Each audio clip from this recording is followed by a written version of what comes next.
Hello everybody, this will be sort of a preliminary test video for a possible series on cardistry theory called Why You're Bad at Cardistry. Just a disclaimer, that title is meant to be kind of a joke and doesn't really imply that anyone watching the series to genuinely learn anything is bad at cardistry. It's just that these things might be holding you back, or it would just benefit you to know them regardless of your skill level. So, the topic of today's video will be presentation in cardistry. So, what is presentation in cardistry, considering it's a term that's not used very often? Well, presentation, I think, is everything outside of someone's move or type of performance that makes you think it's them. Like, for example, how do they position their hands as they open a move? That doesn't have to do with the actual mechanics. Like, if your move has a very unique opener, like a middle out by Matthew, and you're going to do something like that, then that's not really your presentation, but how do you angle your wrists? What position do your fingers have? Do you form this sort of shape around the deck? How do you position it in front of the camera? Or is your hand more like this? Does it go over more? What kind of feeling do you give off? Is it clean? Is it messy? Does it flow well together? Can someone watching the video tell that a presentation is derived from yours even without looking at your hands?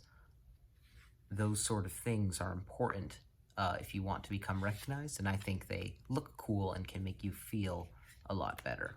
So, the first thing that I'll be going over is something that if you want to have good presentation, and like a lot of things in cardistry, nothing is objective. Everything is subjective. If you like this, a lot of people might not like it. The rev cut, another hotly debated topic. But anyway, here is one thing that is about as pretty close to objective when it comes to presentation, and it's a thing that you might be doing, especially if you're a beginner or don't feel very comfortable with the deck yet. It's called spidering, and of course, that's what I call it. No one else calls it this. No one else has coined a term for it. I just call it spidering. So spidering is, say you have done a move, you've ended up in some sort of position, and you close the move. And now, look at your deck. Unsquared, as it will be. There's no preventing that. No one is going to keep perfectly square packets that stay square at the end of a move. But how you square them up does matter, and spidering is a method of squaring them up where you do this, where you tap both sides of the deck rapidly to keep the cards in place, like that. So, basically, bottom line is, don't do this. There is never a reason you need to spider over easier, more consistent, and cleaner looking methods of squaring up the deck. So, one thing you can do is just square it up in one hand like that. This comes as muscle memory to a lot of people. Just put your finger under it, like, mainly you're going to want to run your thumb along the side, and this automatically looks cleaner than your other hand, like tapping the deck. So, like that. Or you can do two hands, put your middle and thumb, or maybe your index, so that might feel a little weird for some people. I use my middle finger, and you probably will too. Put your index at this side deck, your thumb on the other side, and run your thumb down while your index moves across. That.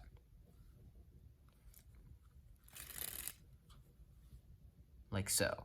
No spidering, it's clean. This makes you look a lot better.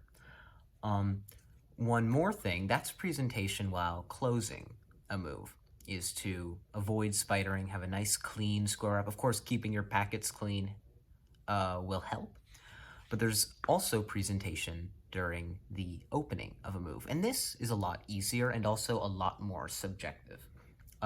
I like to have a very open grip in both hands. As you can see, I almost form a symmetrical shape on each side of the deck, where there's an open space in this shape here and the same sort of shape here.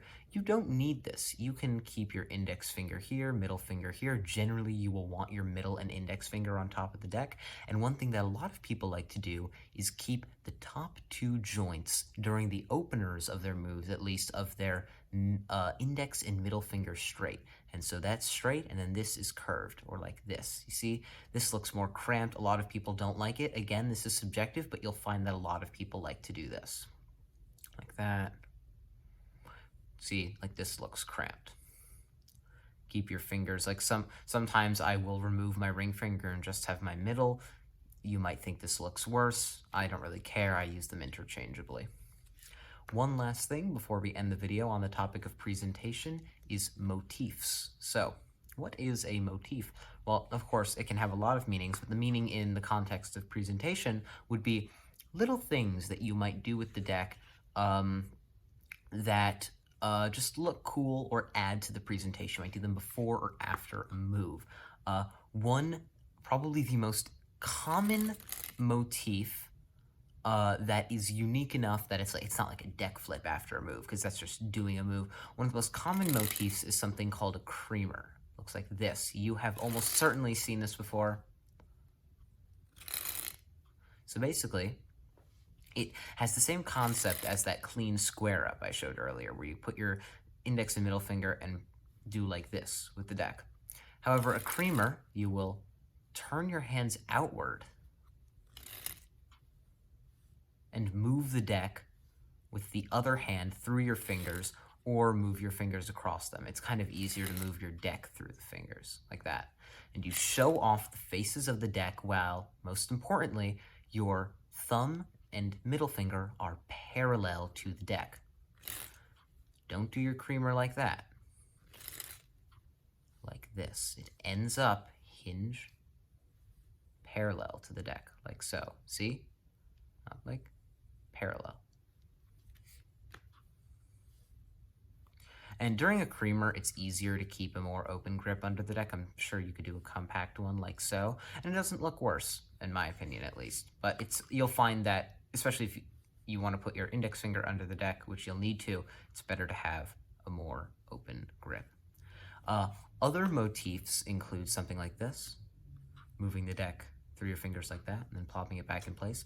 Certain add-ons to things like swing or swivel cuts can be creamers. I know one that's very, not creamers, motifs.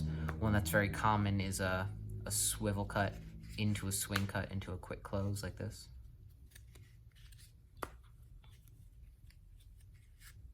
Like that. Or other add-ons. You can do very, very short combos and links can be considered creamers or motifs. And that is the end of this. If you liked it, please let me know on Discord or in the comments. If there's anything you would change, let me know. And if I get enough positive feedback for this, I will make several more parts. I have plenty of topics in mind for future episodes of Why You're Bad at Cardistry.